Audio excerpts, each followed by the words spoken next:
The relevance of Abraham's prayer for Sodom should be obvious to us today.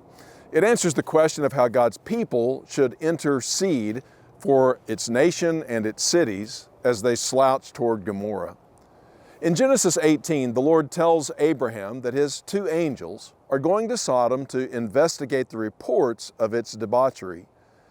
Abraham knows that this means the city will fall under judgment if it is found by the angels to be as evil as the reports had indicated. That's when Abraham boldly intercedes by asking God this question: will you sweep away the righteous with the wicked? What if there are 50 righteous people in the city? Will you really sweep it away and not spare the place for the sake of the 50 righteous? Far be it from you to do such a thing, to kill the righteous with the wicked, treating the righteous and the wicked alike. Far be it from you. Will not the judge of all the earth do right? And so begins the famous dialogue between Abraham and God, a man bargaining with God over how many righteous souls it would take for God to spare the city. Beginning with 50, he slowly works his way down, 45, 40, 30, 20, and finally 10. And the scene ends with God promising his friend Abraham that if he will not destroy the city if he finds 10 righteous souls within it. In his book, Our Eyes Are on You, Nathan Ward calls attention to 4 connections that we can make between Abraham's intercession for Sodom and our prayers for today.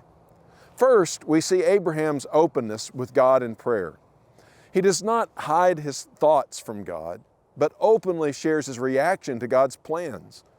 Abraham is called the friend of God, and friends share their thoughts with each other. Second, we see Abraham's bold humility. He refers to himself as dust and ashes, and repeatedly asks God not to be angry with him for his forwardness and persistence.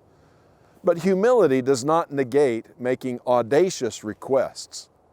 While swagger and presumption are never appropriate demeanors for those approaching the throne of grace, neither is timidity. Next, we see that Abraham bases his request on the character of God. Don't miss this, it's vital.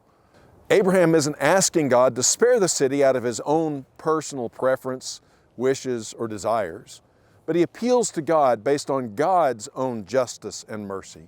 He pleads with God to do what is right, to act in keeping with His righteous character.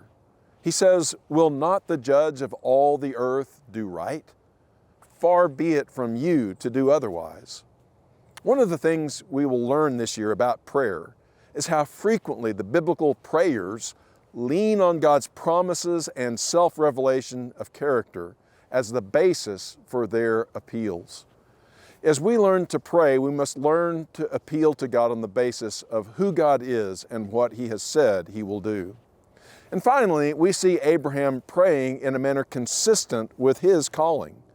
God had already told him that he and his offspring would bring blessing to all the nations of the earth. And in this prayer, he is trying to bless these cities as an intercessor, and in doing so foreshadows his great descendant Jesus, who blesses all nations as our high priest and intercessor. God takes no pleasure in the death of the wicked and desires that all men everywhere repent and be saved. Let us learn to labor in prayer for our city to this end.